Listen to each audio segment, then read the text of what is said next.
Olha, eu não sei se onde você trabalha, principalmente se for uma empresa, mas também se for uma escola, um governo, uma universidade ou outra instituição, você tem percebido, ou se a organização tem falado abertamente sobre algum desinvestimento em diversidade, equidade e inclusão, porque isso é algo que a gente vem acompanhando, especialmente desde o ano passado. Mas quando se fala em desinvestimento, a conversa pode cair muito facilmente para uma conclusão do tipo, essa onda acabou, quem surfou, surfou, ou um extremo, que, bom, não sei nem se é tanto extremo assim, mas uma visão muito específica do efeito político, do identitarismo e de que agora a onda conservadora voltou e com isso diversidade acabou. E, na verdade, a coisa é um pouco anterior a esses dois pontos. Uma pesquisadora da FGV chamada Lia Ribeiro do Amaral, acho que é isso, Lia Ribeiro Dias do Amaral, ela defendeu a tese, a dissertação de mestrado dela no ano passado, 2025, na FGV, e eu fiquei bem impressionado com essa tese porque ela, que é uma profissional de diversidade, equidade e inclusão, fez uma pesquisa com mais de 20 lideranças de alta liderança no Brasil, C-level, direção de algumas das maiores empresas do Brasil, para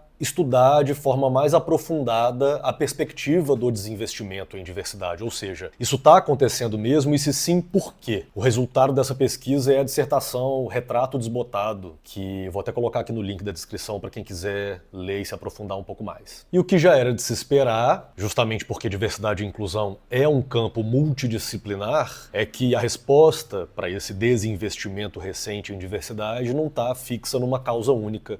e sim numa série de fatores que ela identificou e que eu vou passar por eles aqui com vocês.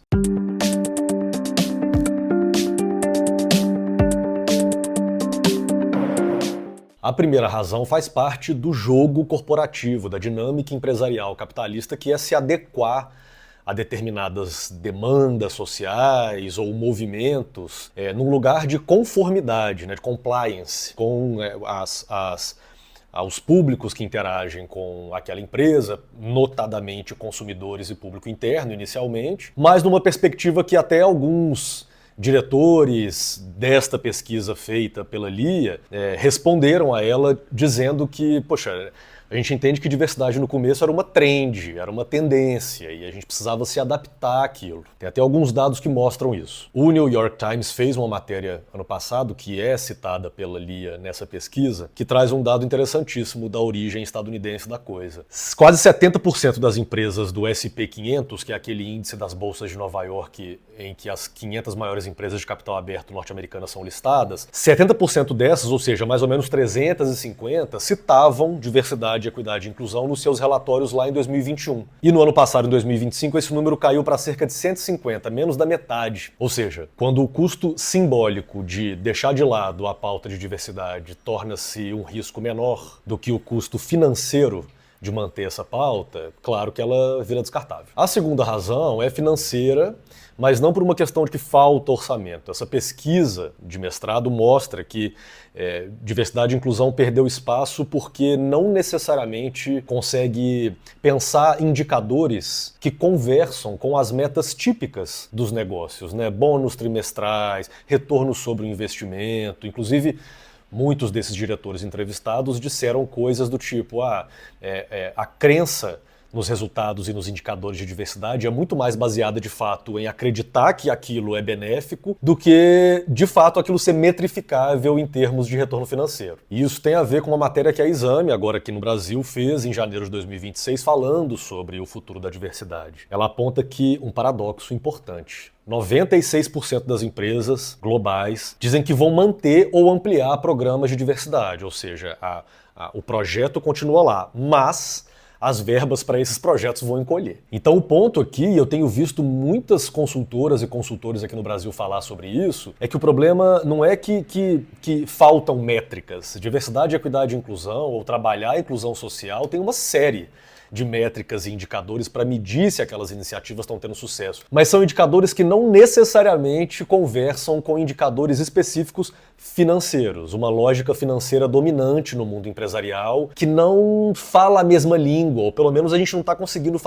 falar a mesma língua de objetivos sociais, como os que diversidade, equidade e inclusão trazem em sua origem. A terceira razão é triste e muito infeliz, que é a baixa adesão da liderança. E não de forma geral, fundamental, porque isso sempre foi um problema, né? Trabalhar qualquer tipo de iniciativa ou programa novo em qualquer empresa, é necessário que haja uma adesão da liderança, porque é assim que funciona o processo de aculturação, de fazer as informações chegarem, a comunicação fluir, as ideias preponderantes serem compreendidas pelas pessoas. Isso é muito responsabilidade da liderança. Mas no caso de diversidade, quando a identidade das lideranças não está diretamente ligada ao que as demandas de diversidade e inclusão trazem, ou seja, quando são pessoas que estão nesses cargos e que não necessariamente possuem vivências pessoais ligadas ao que essas demandas trazem, a adesão tende a cair cada vez mais, e quando se tem menos aliados, principalmente em cargo de liderança, falando menos sobre aquela pauta, o investimento tende também a cair. O quarto ponto, esse sim é político. Não à toa a gente vem falando muito sobre processos de desinvestimento a partir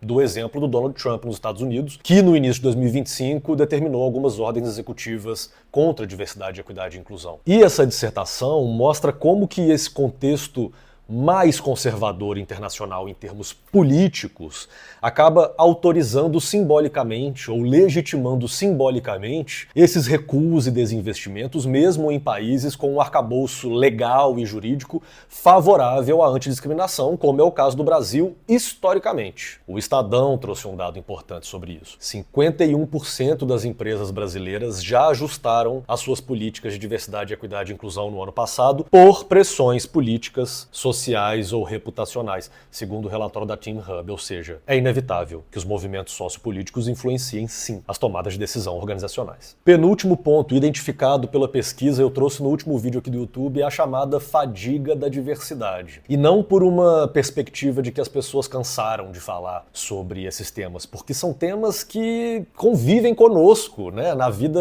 em sociedade, independente de ter o nome de diversidade e inclusão nas empresas. Mas o que acontece com a fadiga da diversidade é tanto um movimento das pessoas, dos profissionais que trabalham com diversidade se sentirem estafados de não verem as suas iniciativas sendo transformadas em resultados por uma série de fatores, e pessoas aliadas, lideranças, etc., que muitas vezes viram a sua disponibilidade em compreender aquela pauta e lutar por ela também esvaziada a partir de algumas abordagens mais impositivas, coercitivas, que a gente viu e vê acontecendo muitas vezes nas organizações. E a sexta e última razão, a dissertação dá até um nome para isso, de pauta, pão e circo, que é quando diversidade ou as campanhas, os programas de diversidade aparecem só no discurso, nas falas, e isso afasta pessoas aliadas, usando um jargão da própria diversidade, mas que a gente pode pensar qualquer profissional em qualquer posição que queira